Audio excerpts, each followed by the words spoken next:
Odd time signatures. I think it's the first time there's a Rush song with an odd time signature. So we're both huge Rush fans. We've got tickets to see the band for the first time in concert next year. And in the run-up, we're doing this little series, Road to Rush, where we go through their entire discography, one album per week. This week, it's the band's second studio album and the introduction of Neil Peart with Fly By Night. What did you think? It was an absolute masterclass in the early Rush. Obviously, the introduction of Neil Peart was something new. The drums chopped and changed entirely. But you could hear where both Alex and Geddy really came into their own. Yeah. I noticed mainly this is where Geddy started following bass lines were actually his vocal lines. Yeah. So when he wasn't singing, he was playing his vocal melody on the bass, which I've only noticed the main time round in this. Yeah, so I first thought when I kicked off the album, the track Anthem opens it, and I was like, odd time signatures. I think it's the first time there's a Rush song with an odd time signature, and it was so nice to hear that little intro, and it's like instantly there's a step up on every front. The songwriting, the arrangement, the production, the mix. It's the first album with producer Terry Brown.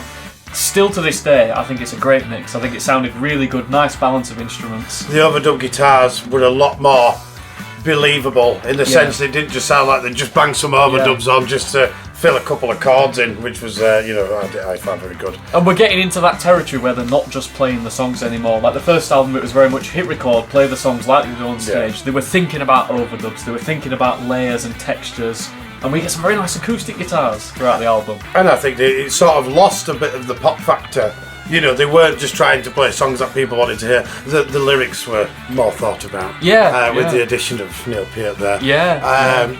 Come on, baby. And it's weird because it's like some of the tracks you can tell they were written with John Rutsey. There's some of the bluesier cuts on the album. True, absolutely true. But Peart adds all these little hi-hat raises. Even when he's just doing a straight beat, he raises the hi-hat every now and then, or he does something to avoid just playing straight, doesn't he? Like he throws something in to make it jump out at you and to make it a bit more exciting. Now, I knew Fly By Night, mainly the track from this album before.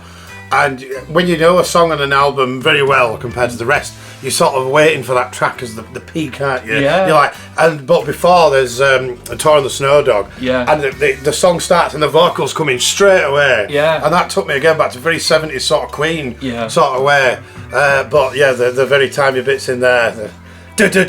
And stuff like all things I wanted to do. Very Floydian as well, that song. You know, it drops out in the middle to the white noise and all that. Very Floydian, very echoey. Almost Freudian as well. Yeah. I think it's a perfect album. No complaints with this one. I think it's really great. I think it's the perfect blend of prog rock and hard rock. You know, it's a nice blend of the Black Sabbath, of the Led Zeppelin, with a bit of Genesis, this angst. This angst that I think gets lost over the years because they grow up and that angst isn't there on albums like Moving Pictures and Farewell to Kings, and it is here. But I think you need buttholes every now and again. What was your favourite cut on the album? Favourite song? Obviously, after speaking about it, would be Tour of the Snow Dog, but the Anthem is a strong contender for number one first tracks on an album. You know, to bring you into an album, what bangers! That's ideal. Again, reminded me of Moving Pictures in a way, in that it had such a strong opening. You know, within the first few seconds, like other Rush albums, like 2112 takes a while to get into.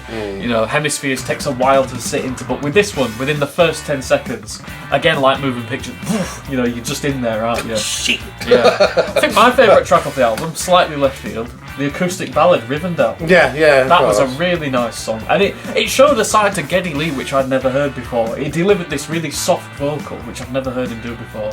You know, his other stuff on the album and all the latest stuff I've heard is very aggressive, isn't it? His style of singing. But this one, he's just sort of whispering in your ear gently while over the acoustic guitar, and it was really nice dynamic shift. Yeah, and I think it sort of was a bit of a thing especially in the 70s, where if you're a rock band, you just had to have that one song, third or fourth in normally. That was the slower, ballady type one, do you know what I mean? 100%. But it works. It balances the album out nicely. I think, like we were saying, the last one, it's a party album. This one isn't a party album. You couldn't just put it on in the background in the same way.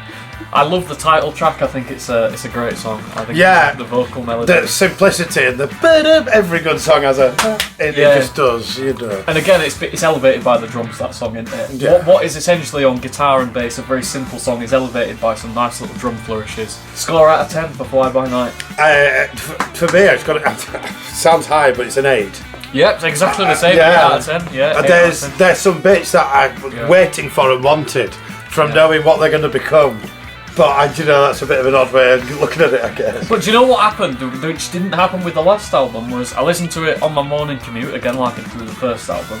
Then I got to my lunch break and I thought, I want to listen to Fly By Night again. Yeah, that didn't happen with the first album. I had to force myself to listen to it again. Even though I didn't hate it, there was nothing that was pulling me to go back to it. I 100% agree. Next week we've got Rush's third album, the legendary Caress of Steel. Maybe. Is it the best? Yeah. What's your favourite song from Fly By Night from Rush? Let us know in the comments below. Thanks for watching so much. We'll be back next week with Caress of Steel.